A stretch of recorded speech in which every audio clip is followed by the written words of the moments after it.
Aman Benson. Le journal des stratèges. Boris Kalt.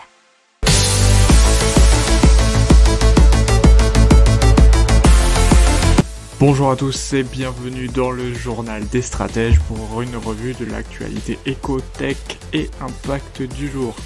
Avec au sommaire aujourd'hui IK.me, une alternative suisse à Google Drive et Gmail. On va parler de la taxe sur les transactions financières, on va parler de l'État qui impose que l'entreprise Photonis reste française, on va parler dans les technologies Domini, des tests sanguins portables. Dans l'impact, on parlera de la première chaudière 100% hydrogène en France et de Uber Eats Deliveroo qui s'engage à réduire les déchets plastiques. Vous écoutez le journal des stratèges numéro 49 et ça commence tout de suite.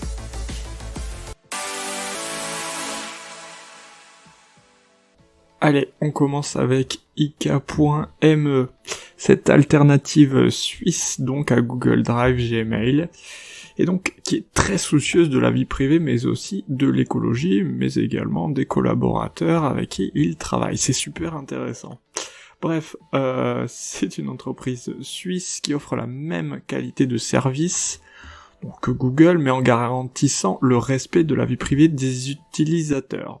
Il y a une suite de services de logiciels bureautiques dans le cloud, à peu près comme ceux qui sont proposés par Google, Google Drive, Gmail et compagnie. Vous avez Infomaniac Mail et K-Drive et tous les services qui vont avec, que ce soit les traitements de texte, tableurs, outils de présentation. Il y a la possibilité de partager et de modifier de façon collaborative, que ce soit avec des partages privés ou publics. Donc c'est pas mal. Il y a aussi un système de visioconférence nommé Kmeet. L'offre de base est gratuite et donne droit à 3 gigaoctets et on peut monter vers 2 teraoctets de stockage. On peut y accéder depuis un PC, un Mac, un mobile, via iOS ou Android. Alors, il faut savoir que c'est un système particulier puisque ce sont les services payants qui payent pour les services gratuits. Tous les serveurs sont localisés en Suisse et les infrastructures sont indépendantes. Et l'indépendance, apparemment, ils y comptent beaucoup puisqu'ils ont une indépendance matérielle dans les logiciels puisqu'ils sont développés entièrement par eux-mêmes et donc protégés d'attaques de grande ampleur qui s'intéresseraient à des technologies, celles par exemple des GAFAM. Les données des utilisateurs donc ne sont ni analysées ni partagées avec des tiers. Les services gratuits, comme je l'ai dit, sont financés par les services payants de la société. Et donc les services gratuits sont une vitrine pour Infomaniac, mais il y a aussi une indépendance financière puisqu'ils ne sont pas cotés en bourse, et donc détenus par les fondateurs et les employés, ils n'ont pas à rendre compte à d'éventuels actionnaires. Il faut savoir qu'au niveau écologique, la totalité des émissions de CO2 de l'entreprise est compensée à double et 100% de l'énergie utilisée, et donc certifiée d'origine renouvelable.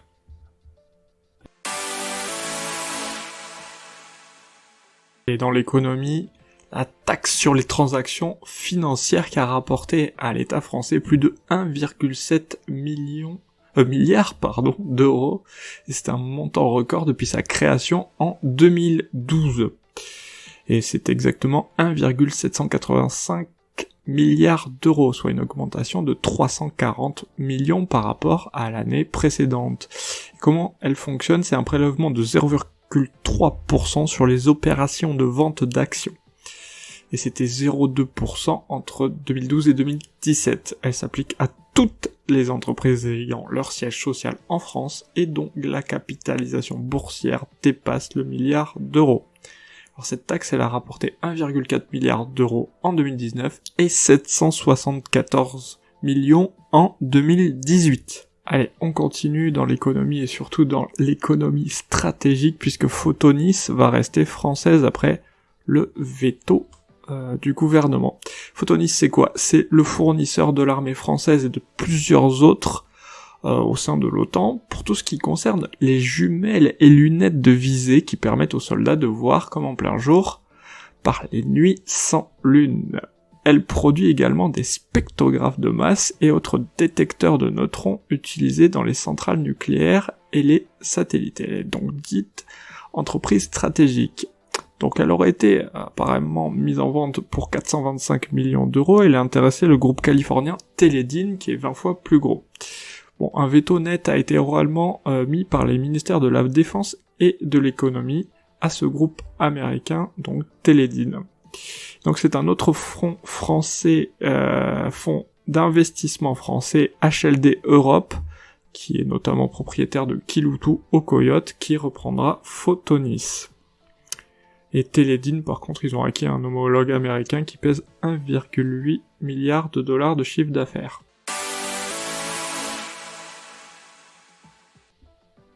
Donc maintenant, dans les technologies, c'est Omini qui lève 1,7 million d'euros pour démocratiser des tests sanguins portables.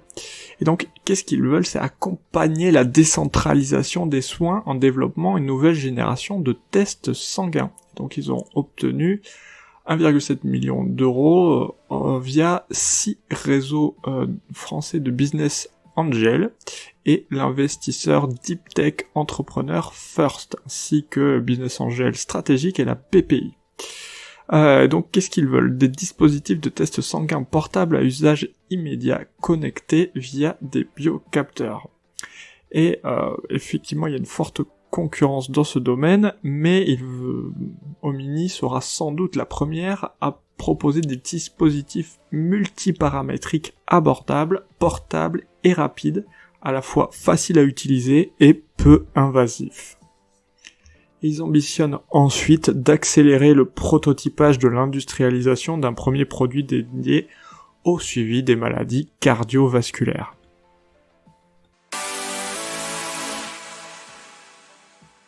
Donc, dans l'impact, on va parler de la première chaudière 100% hydrogène de France, et elle vient d'être installée.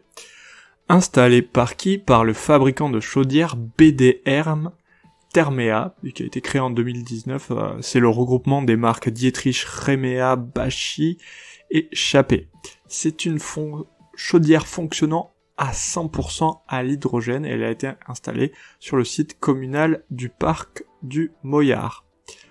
Et il faut savoir qu'à cet endroit-là, on y teste depuis 10 ans une autonomie énergétique utilisant l'hydrogène comme moyen de stockage des intermittentes énergies renouvelables.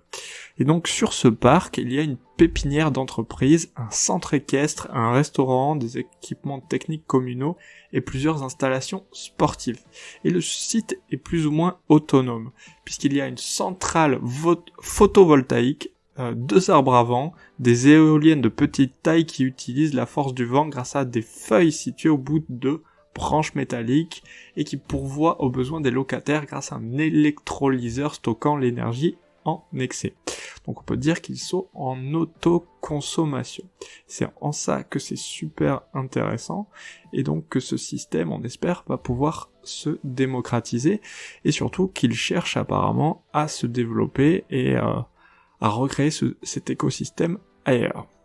Allez, on parle maintenant des plateformes de livraison de nourriture comme Uber Eats, Deliveroo et 17 autres qui sont engagés dans la réduction des déchets plastiques.